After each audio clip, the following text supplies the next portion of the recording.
It's already been a challenge to cope with the trauma your grandkids have experienced. The thought of navigating the turbulent teen years makes your skin crawl. In part 1 of this episode of Grandparents Raising Grandchildren, Nurturing Through Adversity, Mark Higgs, a brilliant educator and mentor, presents a powerful concept for coping with the teen years by starting with proactively developing their potential. With experience in over 20 countries, Marcus has developed a profound understanding of human connection and the transformative power of relationships. Marcus believes that discovering and nurturing our innate greatness comes through the bonds we share with ourselves, our families, our communities, and the world around us. Drawing from this extensive experience, he introduces the Show Up framework, a transformative tool designed to help parents and guardians support their preteens. He explains to us that during the preteen years, children experience their first identity breaking, making it a crucial period for parent-child communication. In this episode, Marcus shares invaluable strategies to guide your grandchildren through these formative years, fostering resilience and greatness. I hope you'll tune in to episode 15, 6 Steps to Nurturing Your Preteen's Potential, Part 1, and equip yourself with the knowledge to support and empower your preteen grandchildren. Welcome to Grandparents Raising Grandchildren, Nurturing Through Adversity. In this podcast, we will delve deep into the challenges and triumphs of grandparents raising grandchildren. As we navigate the complexities of legal, financial, and emotional support, I invite you to join us on a journey of exploring thoughts, feelings, and beliefs surrounding this growing segment of our society. Drawing from real stories and expert advice, we will explore the nuances of child rearing for children who have experienced trauma and offer valuable resources to guide you through the intricate journey of kinship care. We'll discuss how we can change the course of history by rewriting our grandchildren's future, all within a supportive community that understands the unique joys and struggles. This podcast was made especially for you. Welcome to a community where your voice is heard, your experiences are valued, and your journey is honored.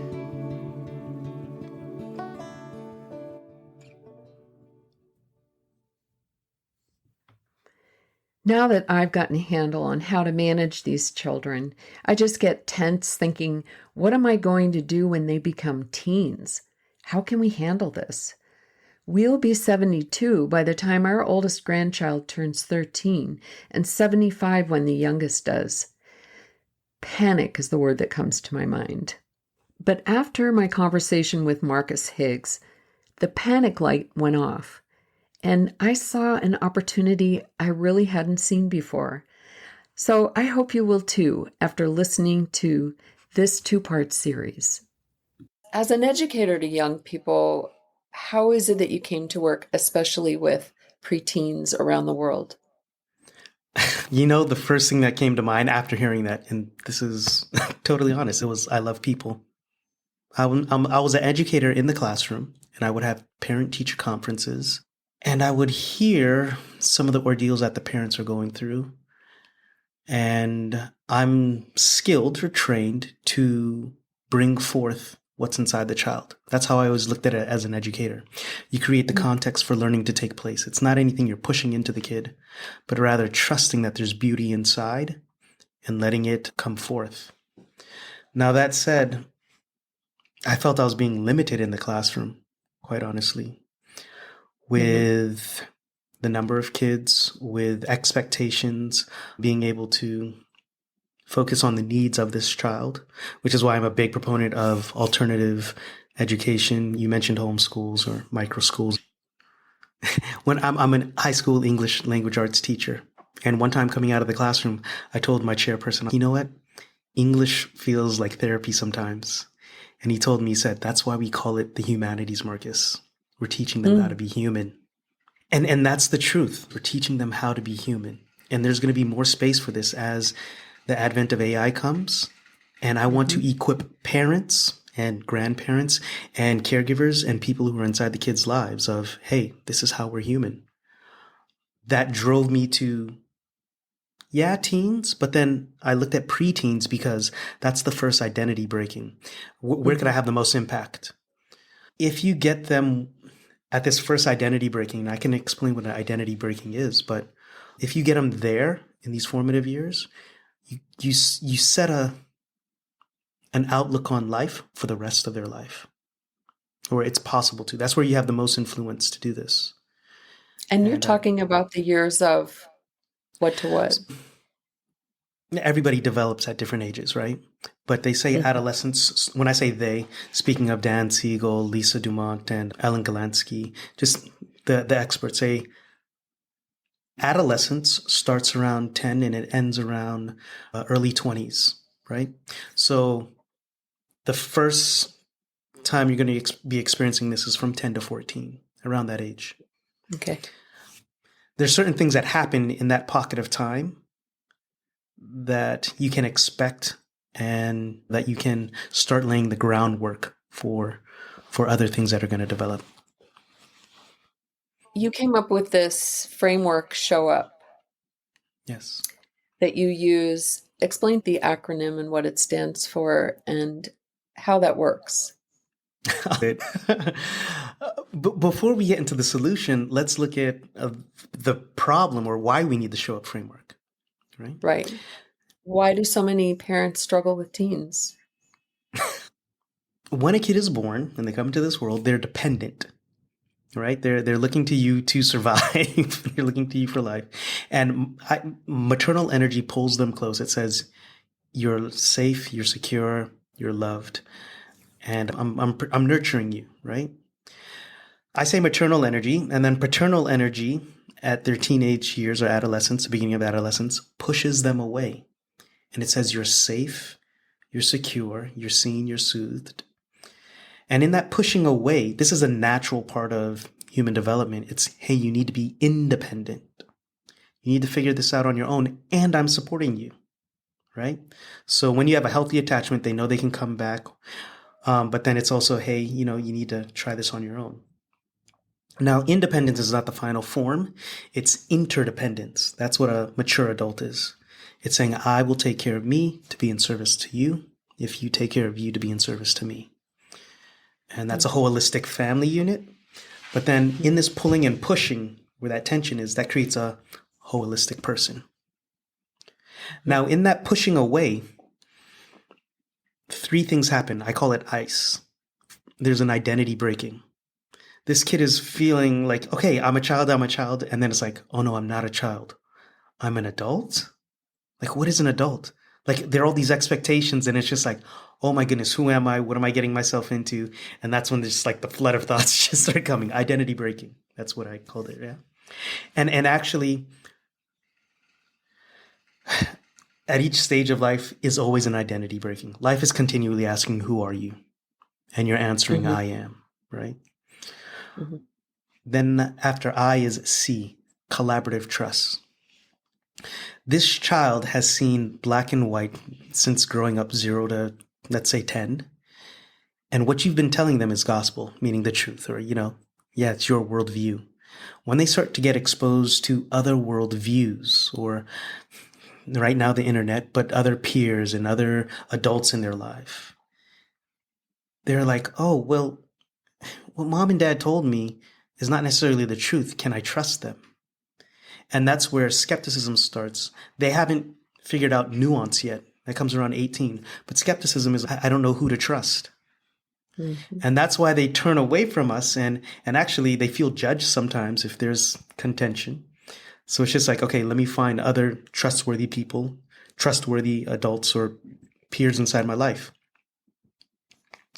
ICE is emotional management. Emotions, they tell us what we want And do we feel a well-being about moving towards those goals? Emotions do 5 things, but 2 major ones are: how do I feel about my well-being? And am I moving towards who I want to be? And is reality congruent with my thoughts? Or does reality match my expectations? Mm-hmm. This is their first rodeo. Like, they don't know how to manage emotions. So they're all over the place. And that's why we need to show up for them. And that's how I get to the show up framework. So the problem is ICE: identity breaking, collaborative mistrust, and emotional management. Yeah. So then show up starts with, first, start with a strong identity. Everything we do comes from our identity. Here's the thing: you get to choose that. We live in the stories of other people often, where we think, this is society, because all culture is people like us do things like this. So that's collective identity. So we feel we're part of a collective, but then we're also an individual. In my framework, we start with a strong identity, and that is, we take the virtues in action test. Have you heard of this? No. It's called the VIA. It's a survey of 24 characteristics that are in everybody, in all cultures, all religions, all faiths. It's ancient wisdom and modern wisdom. From positive psychology, they said these characteristics are found in people. Some of the virtues are creativity, curiosity, gratitude, leadership, and so on. And there are 5 that are most expressed inside a person. And they can shift, right? But when you figure out what these virtues are, these are the characteristics by which we connect, right? And then their values. Values simply means what's important to you. Education is important to me, and that's my value. And I have my virtues show up in my values. And I know who I am. Of course, I have some life experience. I've been tested in this. And that's what I try to do for my students. What are your virtues and values? Live into that. H is hold space for collaboration. Now, when a kid is going through trouble, they oftentimes think, what's wrong with me? This is the parent, this is the child, or let's say grandparent, grandchild. And when they're going through all their stressors, as you spoke of in your community, a lot of the kids have ACEs, adverse experiences. Yes. They think, what's wrong with me? Or I had undiagnosed dyslexia. I'm a writer now, right? But I don't know how to spell this, and I'm getting graded on this. There's a problem here, and I think I'm the problem. It's called collaborative problem solving, whereas you bring them into the conversation and you say, what do you think about this? It's active listening. And then you say, as a parent or as a caregiver, this is where you can find skills or you can be supported. It's not anything wrong with you, and I'm here to support you in regards to that. Mm-hmm. It teaches them how to find support, because whenever you're not moving towards your goal, it's either you're not supported or you don't have the skills, one of the two. So either you get the skills or you find the support. O is open up communication. The quality of our life is directly related to our ability to communicate. That is talking to yourself or talking with others, right? Mm-hmm. W is wonder and explore this world together. Happy people have projects. That is to say, I want to see something in the world and I know I have agency to bring it about. And that's how you UP, unveil your potential. Mm. That's what the show up framework is. I really do believe you are the universe experiencing itself, and which is development, and which is expansion, which is, I want to support parents and educators do this, to show up for their kids, to bring out the best.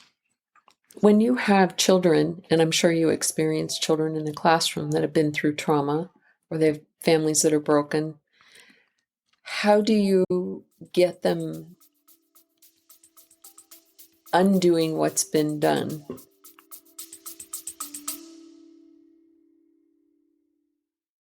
I recently received an email from a listener named Laurel. At 61, Laurel and her husband, who's navigating his own health challenges, are now raising their grandson after a series of unimaginable losses. In 2022, they lost their son to a fentanyl overdose. Then just a year ago, they lost their daughter the same way. the morning after they'd stayed up late together planning her son's 3rd birthday party. Laurel told me that she lives one day at a time. She's dealing with the financial strain of using her 401k to survive, the physical toll of caregiving, and the emotional weight of what ifs. But she also said something that I want everyone listening to hear. She said that just telling her story to people who can relate is refreshing. That's exactly why we do this. Whether you're navigating addiction in your family, raising a grandchild you didn't expect to be raising, or just trying to find your footing after a loss, we need to hear your story. There's always someone else out there who needs to hear that they aren't the only one. Your experience is a lifeline for someone else. So if you have a story to share, or if you're looking for that community Laurel found, please join our Facebook group or sign up for our newsletter on our website at grandparents-raising-grandchildren.org. Let's keep relating, and let's make sure no one walks this path in silence. Thank you, Laurel, for your courage to share your story with others.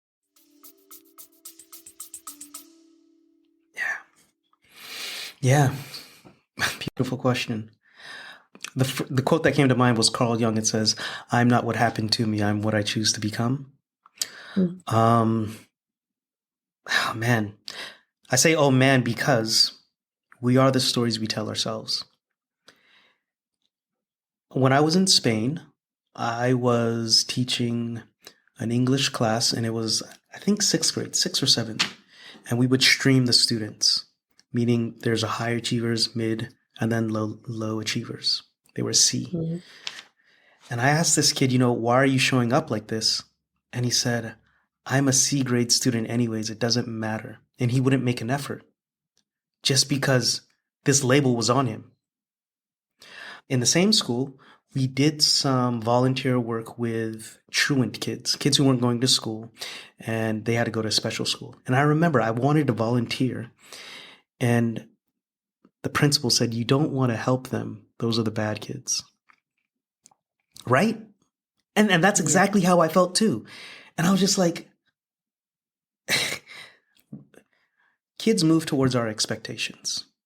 So first thing I do is I let them know I'm holding an expectation of greatness in you. I see greatness in you. And I interact with you as such. Right? And what greatness means is we're going to stretch a little bit towards what you want. And when I say what you want, because most kids, they do well if they can do well. And most kids want to do well. All of us, we want to thrive at the core of it. We choose not to thrive is because, well, everything we do is meeting our needs. So I have to think, what does this kid need? I have to get curious about them. What do they want? And I started having that conversation inside their head. Angela Duckworth says every kid just needs one psychologically wise adult in their life. And what psychologically wise just means a person who can co-think with them to help them make sense of their thoughts and make that progress with them. There's this Ernest Hemingway quote where he says, the world breaks us all, and some are made stronger in the broken places. I hold a hopeful future for everybody that I meet. And I tell kids, first of all, I don't argue with people. So when kids tell me, no, so on, I will hold this belief until you start to see it. I will give you evidence and examples of this, of what I see, until you start to believe it. That's great. Yeah, because people move towards our expectations. Can you have a child that says they don't want to go to school because school is boring or they don't want to learn? How do you respond to them? One, I would need to know more context. Yeah. I only laugh because I see it often sometimes. I think I get it. I understand why you say it's boring if I had to go through what you had to go through. There's a reason I chose to come out of the classroom. And this is not to there's no blaming, no shaming, no complaining. But Sometimes if you ask a person just to sit down, be quiet, and do this thing which you do not find relevant, that would be boring also. Yeah. And you're being judged on it. So again, I have to look at what's happening in the class. Now, this kid might be saying that just because it's not aligned with what they want to create. I think kids are inherently curious. They want to know and they want to express themselves. If you have a child that says they're just not good at math, I don't want to learn Mm-hmm. math because I don't like it. I was one of those kids that did well in certain forms of math, but I was a very visual person. So if I couldn't see something, then it was just really hard for me to remember or take an interest in it. Do you approach the child from the point of view that there are times in your life when you're going to need to know how to add numbers together because maybe you're a farmer and you need to know how many seeds are planted in a field, right? Mm-hmm. But it might be relevant. If it's not relevant to them, then you have to find ways for it to be relevant. Is that the way you look at Well, it? let me ask you. I only picked up this. This is my book for my grade fives, the Goodbye book. When I left them, they wrote me this book, and I remember a student who was bad at math because there was always evidence and examples of them being bad at math, and he took on that identity. And I remember working with him for 6 months. What gets praised gets repeated. Mm-hmm. What gets praised gets repeated. Right? So there's that one, right? There's that. Second thing is, once I did bad, heard it forever. Twice I did good, heard it never. What are we focusing on? And I remember with this student, if he's making an effort, I would praise that effort. Mm-hmm. Every little bit. And celebrate. Because I want to see me making progress. He wants to see him making progress. So I would celebrate that. And not fake celebration. Oh, yeah, you got it. And then when they don't get it, I'm just curious about why. Let them think through it. So you're scaffolding to meet them for them to be autonomous because they want to try it, right? They That want to make makes an, sense. yeah. So there's that thought. The other thought is, and you actually said it, if it's not relevant to them, like why? Why am I doing this? We find that with kids that are classified with ADHD. If it's not relevant, it's boring, they don't learn. But if it's something they are interested in, then their receptors are more active. I hear you say ADHD, but I think that's everybody until you grow that executive function of knowing how to focus and so on. But that's anybody. The reason we're engaged in this conversation is because it's highly relevant to you, highly relevant to me. We like things that have some relevancy. And I told one parent one time, not until your child sees why it's valuable to them will they know how to do something. I'll give you an example of Richard Branson from Virgin Mobile. Right. He has ADHD. So again, we are the stories we tell ourselves. And he was a multi-millionaire heading on the way to a billionaire, and he couldn't do a P&L sheet. He did not let that part of the story stop him from pursuing his desire until one time his accountants pulled him out and said, this is what a P&L sheet is. You sound like you don't know what you're talking about. He didn't know what he was talking about because it wasn't relevant to him. Hence the reason I think in many schools, when they try to push them through a particular mold, then we're not looking at the individual child, and that's a problem. To use language of traditional education when they're not meeting a standard. And again, that doesn't sit with me well. So we would say moving towards standard, meeting standard, or exceeding it. But what is the standard, right? If we're all developing at different rates. The reason we have a standard is because we say at this particular age, they should be careful when you say should, they should be at this level. A kid could be below it or could be above it, but easier said than done because there are other challenges that we have with moving a kid through a system. Let me see.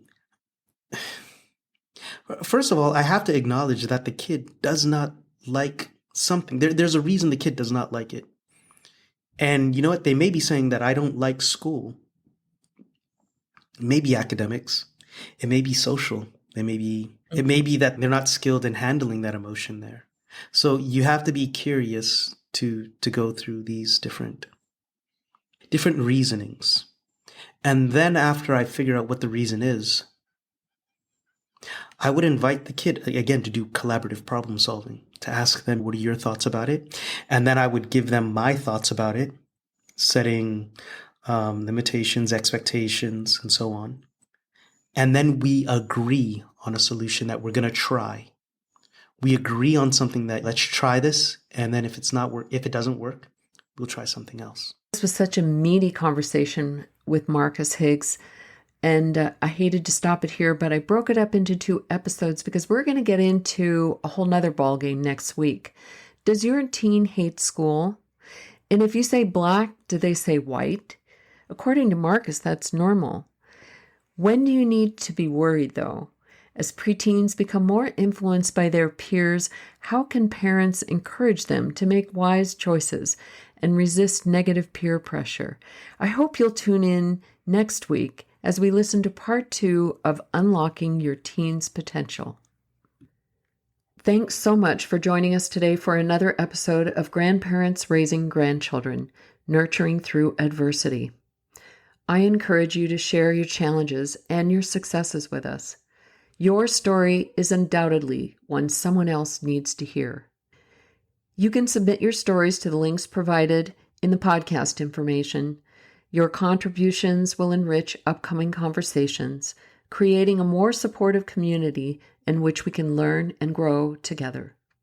If you enjoyed this show, please share it with a friend that needs to hear. And if you love this show and you're listening on a broadcasting platform like Apple or Spotify, just scroll down in your app and please leave us a review. Thank you for tuning in to Grandparents Raising Grandchildren, Nurturing Through Adversity. Remember, you are not alone. Together we can find strength and hope in the face of adversity. Peace be with you. And I pray that you find some time this week to listen to your inner wisdom amongst the noise and the pandemonium of this world.